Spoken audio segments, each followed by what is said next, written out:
Assalamualaikum warahmatullahi wabarakatuh.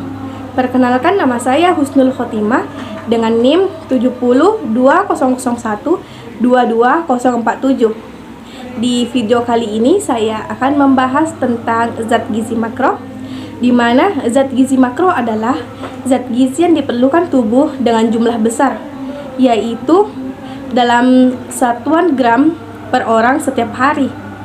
Zat gizi ini berfungsi sebagai sumber energi agar tubuh dapat melakukan berbagai aktivitas sehingga dibutuhkan dalam jumlah besar. Zat gizi makro terbagi menjadi 3, yaitu karbohidrat, lemak, dan protein. Yang akan saya bahas pertama yaitu karbohidrat. Dalam bahasa Latin, karbohidrat disebut sakarida, artinya gula. Karbohidrat ialah sumber energi utama tubuh, yaitu suatu senyawa yang terdiri dari molekul-molekul karbon C, hidrogen H, dan oksigen O, atau karbon dan hidrat, sehingga dinamakan karbohidrat. Karbohidrat berasal dari tumbuhan yang dihasilkan melalui proses fotosintesis. Jenis karbohidrat terbagi menjadi 2, yaitu karbohidrat sederhana dan karbohidrat kompleks. Karbon sederhana terdiri dari monosakarida, merupakan karbohidrat paling sederhana karena terdiri hanya atas beberapa atom C dan tidak dapat diuraikan dengan cara hidrolisis menjadi karbohidrat yang lain. Yang kedua, disakarida, karbohidrat yang terdiri atas 2 jenis monosakarida dan menghasilkan molekul airnya. Yang ketiga, gula alkohol. Bentuk alkohol ini dari monosakarida. Yang keempat, oligosakarida, gula rantai pendek yang dibentuk oleh glukosa, dan fruktosa. Karbohidrat kompleks. Yang pertama, polisakarida, senyawa polimer yang terdiri dari ratusan bahkan ribuan molekul monosakarida, mengandung lebih dari 6.000 molekul monosakarida. Yang kedua, polisakarida non-fatty atau serat. Ada 2 golongan serat, yaitu tidak dapat larut dan dapat larut dalam air. Serat yang tidak larut dalam air adalah selulosa dan lignin. Serat yang larut dalam air adalah pektin, gum, muki, lese, glukon, dan algen.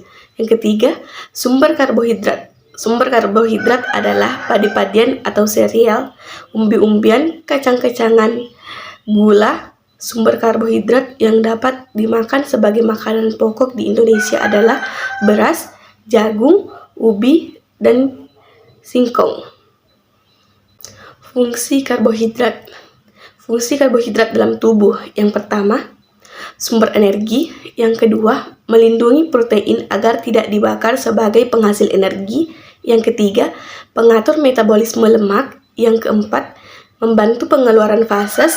Yang kelima, di dalam hapar berfungsi untuk detoksifikasi zat-zat toksis tertentu.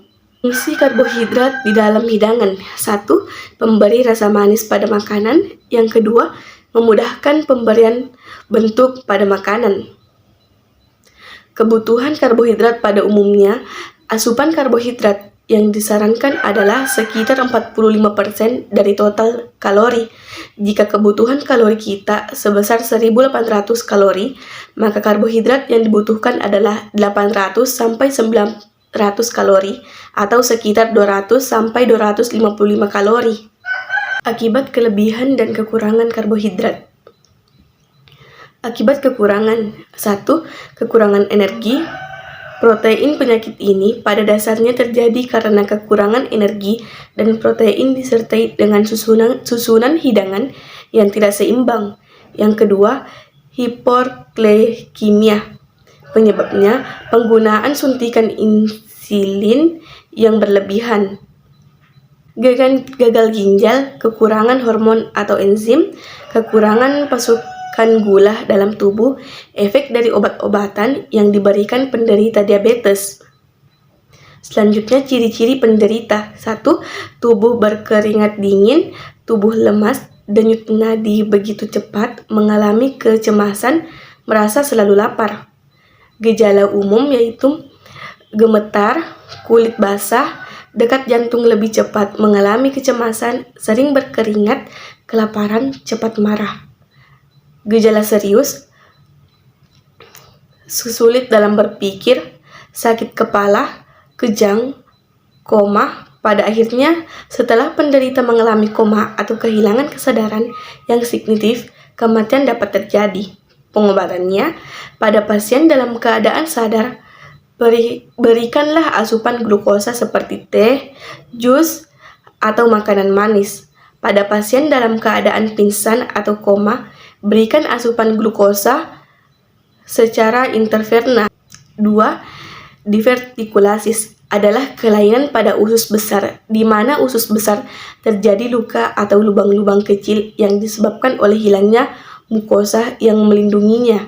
Penyakit ini terjadi karena kekurangan konsumsi serat. Akibat kelebihannya, yang pertama, obesitas atau kegemukan adalah penyakit kronis yang ditandai dengan tingginya kadar gula darah. Pankreas tidak mampu memproduksi insulin sesuai kebutuhan tubuh.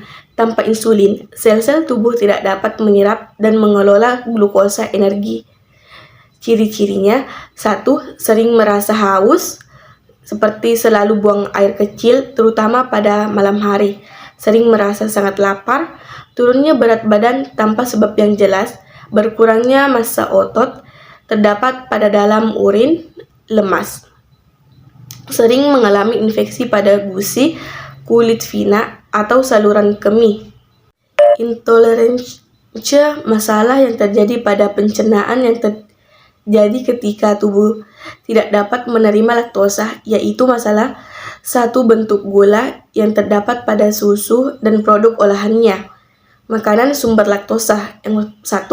Susu, produk olahan susu, keju, es krim, mentega. 2. Makanan lain, kue, biskuit, coklat. Kelainan karbohidrat yang disebabkan kebiasaan buruk, yaitu karies gigi disebabkan oleh sisa makanan di sela gigi oleh bakteri dalam rongga mulut diubah menjadi zat tertentu dalam susunan asam.